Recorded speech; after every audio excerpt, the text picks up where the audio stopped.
Novel دشمن novel انتظار حسین۔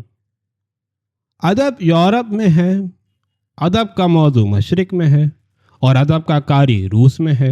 سو اب ادب کی روایت ٹکڑے ٹکڑے ہو کر بکھری ہوئی ہے۔ کم از کم فیض صاحب کی گفتگو سے یہی نتیجہ نکلتا تھا۔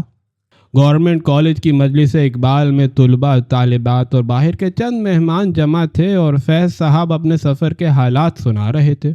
سفر کے حالات انہیں نہ کہیے بلکہ یوں کہیے کہ اس سفر میں جن ادیبوں سے وہ ملے ان کی گفتگو کو انہوں نے یہاں دہرایا۔ ژان پول سارتر، ایلیا اہرنبرگ، پابلو نرودا، یہ ان ادیبوں میں سے ہیں جن سے ان کی باتیں ہوئیں۔ ناول کے بارے میں ایک مباحثہ تھا، ان میں یہ ادیب جمع تھے اور اینٹی ناول کی تحریک پر کہ فرانس میں نئی شروع ہوئی ہے بحث کر رہے تھے۔ اس مباحثے میں تو جو کچھ ہوا وہ ہوا، مگر نجی گفتگو میں سارتر صاحب کچھ ہارے ہوئے نظر آتے تھے۔ کہتے تھے کہ یورپ میں فی الحال ادب پیدا ہونے کے امکانات نہیں ہیں۔ وجہ یہ ہے کہ دوسری جنگ عظیم کے بعد یورپ کے ملکوں میں کچھ سکون کی سی کیفیت ہے، کوئی چپ کلش، کوئی آویزش پیدا ہی نہیں ہوئی اور نہ کوئی ایسی منزل نظر آتی ہے جس تک پہنچنے کے لیے جد و جہد کی جائے، جس کے لیے بے اطمینانی اور اضطراب کا مظاہرہ ہو۔ سو ادب کے موضوعات کہاں سے پیدا ہوں؟ یوں لگتا ہے کہ یہاں ادیب سب کچھ کہہ چکے، مگر صدیوں کے عمل میں انہوں نے لکھنے کا ہنر خوب سیکھا ہے۔ اس ہنر کو وہ کہاں لے جائیں؟ بس وہ اس ہنر کو تو آزمائیں گے اور صنعت گری دکھائیں گے۔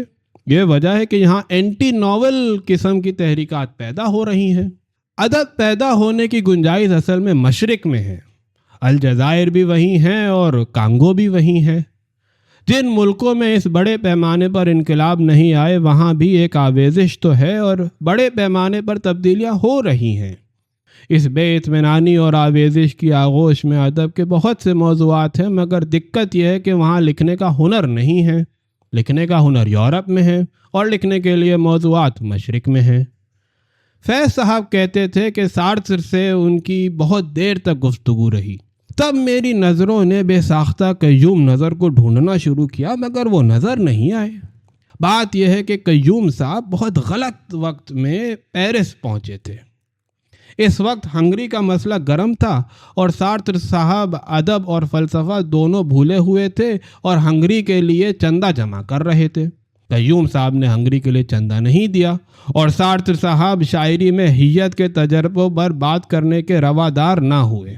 سو 1.5 منٹ میں یہ دو ادیب ملے اور جدا ہو گئے۔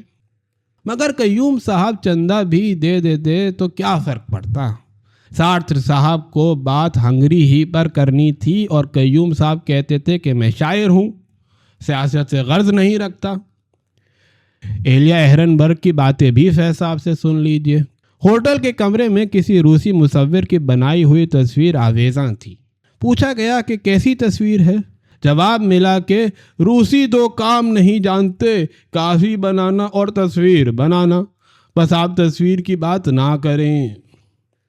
پھر انہوں نے دم لیا اور کہا کہ ویسے یہ ہوٹل کا کمرہ ہے، ہوٹل کے کمرے میں ہمیشہ بڑی تصویر آویزاں ہوتی ہے۔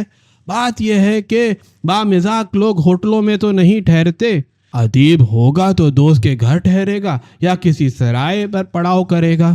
بڑے ہوٹلوں میں تو بد مذاق لوگ آ کر ٹھہرتے ہیں۔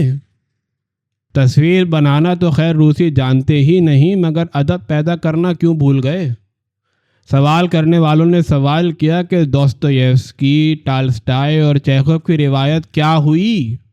حتیٰ کہ گورکی جیسا لکھنے والا بھی سوویت روس میں پیدا نہیں ہوا۔ جواب ملا کہ سوویت روس نے ادب کو پیدا نہیں کیا، مگر ادب کا قاری پیدا کیا ہے، اور ادب کا قاری اس وقت یورپ میں نہیں روس میں ہے۔ شیکسپیئر کے جتنے ایڈیشن انگلستان میں چھپے ہیں اس سے زیادہ پچھلے 5 سالوں میں روس میں چھپے اور بکے ہیں۔ یہ گفتگو تمام ہوئی تو شعروں کی فرمائش کی گئی۔ یہ فرمائش پھر پوری کی گئی۔ اس میں خوشی اور اطمینان کا پہلو یہ ہے کہ فیض صاحب نے نئے شعر سنائے۔ معلوم ہوا کہ جیل کے بعد جو چیز فیض صاحب کی شاعری کو راس آتی ہے وہ سفر ہے۔